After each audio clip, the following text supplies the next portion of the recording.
Quilters Newsletter TV, the Quilters community, is brought to you by Handy Quilter, designed by a quilter for quilters, and Husqvarna Viking, keeping the world sewing for over 140 years. Hi, welcome to Quilters Newsletter TV, the Quilters community. I'm Mary Kate Carpetras, and I'm here today with Erin Russek, who is an assistant editor for McCall's Quilting. Welcome, Erin. Thank you. Thanks. Nice to be here. As I've said before, McCall's Quilting and Quilters Newsletter, we're sister publications, and we're in the same building, so this is part of our work day today, and so thank you for coming here to talk about your quilt. Well, thanks. So we don't have your quilt here on set with us, so we've had some others here today, but not yours, and that's for a very good reason, that it's not actually here today. Right. So the quilt we're going to talk about is Miss Kira, and you'll probably say more about that, but I donated it to the Soup for the Soul auction to raise money for that. It's a hospice for children, a charity that raises money for that. And the fun part of that story, which you need fun parts to that story, is that a friend of mine was the person that actually won it, and it's now in her office. And so that's really So she won the auction. Yeah, so it's nice that it's not here and that it's with somebody who loves it and appreciates it. So we're sorry not to have the actual thing here, but it's served a fantastic purpose. Very much so, yes. Well, you have been working for McCall's for a couple of years now, correct? That's right. But you came in with already a very developed sense of your voice, if you will, your look, and very recognizable and beautiful work that you do. Well, thank you. I've been quilting for a long time. I think I started in 1988. Okay. I started quilting when I was a grad student, and graduate school was really stressful for me, and on my way to and from school I used to ride my bike right by a quilt shop, and I was really intrigued, and finally worked up enough courage to go in and kind of figure out a little bit more, and I started quilting as a way to relieve stress of my graduate program, and I completely fell in love with quilting then, and it has been pretty much a big love of my life ever since then. Because for many years you weren't working in the quilt industry professionally. It was something that you did as an avocation or as a hobby, but also a side business because you were selling your own patterns, correct? Right. Well, I mean, I'm trained as an engineer, so I worked as an engineer. I had a government research job for several years, and then I worked for a small startup company. But it wasn't creative enough for me, and so when I left my last engineering job, I started a quilting blog, which was really fun. It enabled me to kind of explore what that would be like as a profession, and I was able to design my own patterns and sell them, and I just connected with my blog readers and had tons and tons of fun doing that. And I still write the blog. I'm not able to write as much as I used to or as I would like, but I still really, really enjoy that too. So, how long did it take you to kind of arrive at what I call sort of your signature style? When did that start to develop? That's it's hard to say with those things because the style is always such an evolving kind of thing. I specialize in appliqué and have always loved appliqué. I think my second quilt ever was appliqué. So that's how much I liked it, that I was willing to learn it like right off the bat. I think the first quilt where I designed, I had made some other patterns as small patterns, and then I designed a big center block for it. And I think that was the first time I go, oh, this is it. This is my style. Okay. And so I did that, and then I actually designed a whole appliqué border to go around it, and which took forever to sew. What technique do you use for your appliqué? I do hand appliqué. I starch and press all my shapes before I glue them down, and then I sew them all by hand. So I don't needle turn. And so it's a turned edge. Do you do it around freezer paper? And plastic templates. Okay. I make templates and I starch and press around the templates, and then I design everything that way too. And so it's time consuming because you have to make the shapes and then you have to sew them down. So it's time consuming, but that part of it for me is not hard. I like that. I listen to audiobooks, and just the quiet and the stitching is really very soothing for me. So that was the first quilt where I thought, oh, this is it. This is my style. So I have made several quilts in that style since then. And I tweak things here and there, but it's mostly flowers and birds and floral fabrics. And my colors are always usually very clear, and I use a lot of white backgrounds. And so I'm kind of playing with changing that a little bit. But I think the very clean lines of the applique, I have very simplified and clean lines to my style, and that is something I think that's going to not go away. Okay. So, you know. Well, let's talk about Miss Kira, about the quilt itself. Where did you start with that quilt? Where did the design inspiration come from? Well, I'd been seeing a lot of Dresden plates around in magazines, and I've always been really intrigued by that because it has I like to piece too. I mean, I do love to piece actually, but applique has always been the thing I really love. And I thought Dresden plates would be really interesting because they're kind of a combination of the two. There's some sewing and there's some hand stitching. So I thought, well, what could be bad about that? And so I got one of those Dresden plate rulers, and I made one. I'm like, well, that was really fun. So then I made a whole bunch more because I just wanted to play with it.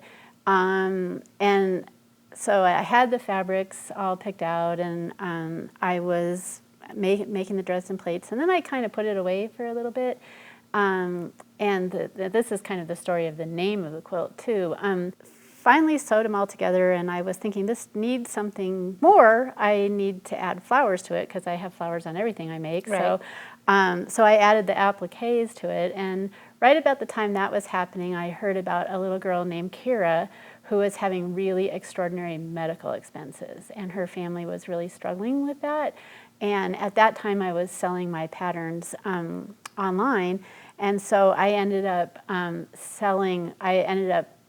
selling that pattern and donating all the money that it made to that charity that was helping her family raise money. I actually never met Miss Kira. But anyway, she is thankfully doing much better, and her family was able to recover from those medical expenses. But I have a soft spot in my heart for families that are going through that.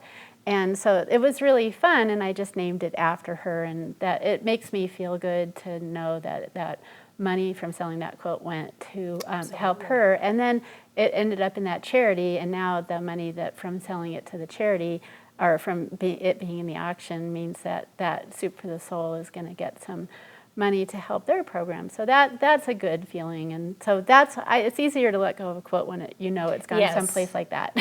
Yes. So, and it's been published in McCall's. So yes. pattern's also available. Right. Absolutely. You can get it in, I think it was published last year in McCall's. Okay. So. And so let's talk about the fabric, because we were talking before about, before we started shooting, about your border fabric and then also about the variety of fabrics, because I was wondering if you had chosen all of them from one collection.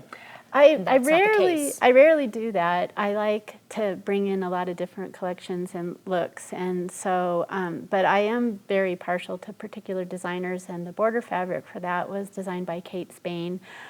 Kate Spain, I love the way she used colors, and she uses really bright, clear colors, so I'm really drawn to that. So there's a lot of Kate Spain's fabrics in the Dresden plates.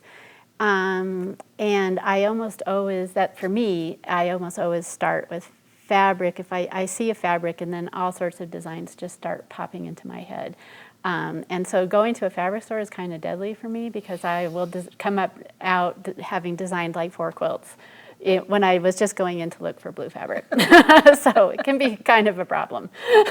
So, but I always start with the fabric, and I kind of let the fabric tell me what it needs to do. And so a good number of the fabrics were from a specific collection, but then you pulled in other Right. fabrics. So it's nice because it has a cohesive look, but then it also has that lovely scrappiness that's so nice in a quilt. Yeah, and I really like that. So it has a lot of Kate Spain and a lot of just greens. I have a whole shelf of green fabric in my sewing room, so I love to get out the green and play with it. So. And then how do you actually design it? Do you use EQ? Do you sketch things out? I sketch things out by hand, and it's kind of a funny process how I do it. I'll have a design, I'll have something in my head, and I'll just do a really rough sketch, and then sometimes I'll go, yeah, that's it, and I'll go further. Sometimes it needs to kind of cook a little before I go further with it. When I'm ready to actually sew it, or when I'm ready to really go work on it, then I will draw it out full scale.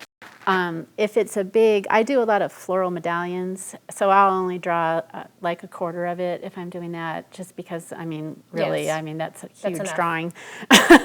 And then I'll run to Kinko's and I'll reproduce it and tape it all together and make sure everything's working. And a lot of times what I do is once I get it drawn out, I put it on a wall where I'm going to see it every day.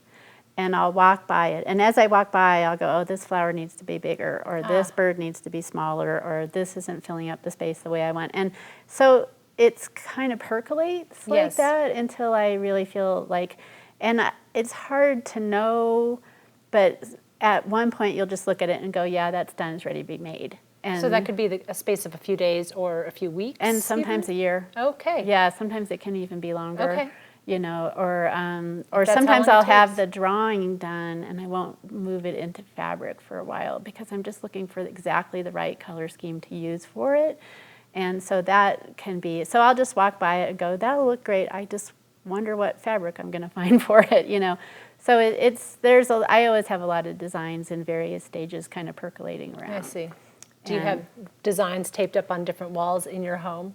Or do you have just Sometimes one I area? do that, yeah. Sometimes I have multiple areas, or I draw them on my desk calendar at work. so I'll so have to I come have by and see. I have a very artistic desk calendar at work sometimes when things are really percolating around. So so that's how I do it. And then and I've found that everything changes when you start working with the fabric. Yes. So even though you think you have it, you don't really until you start messing with the fabric, and then things will have a final shift around when you're actually moving things into fabric.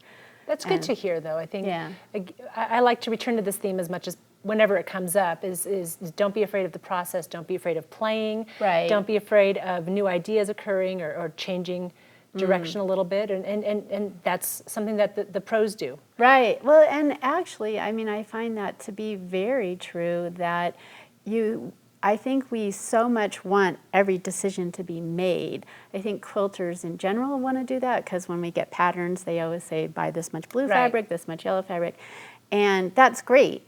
But I think when you move more into designing, you have to be open to, it's not, you think that's going to be yellow, but once you put yellow there, you might just hate it. And don't be all upset about that. Don't think you can, I don't meet many people who can have the whole thing nailed before they ever have the fabric out.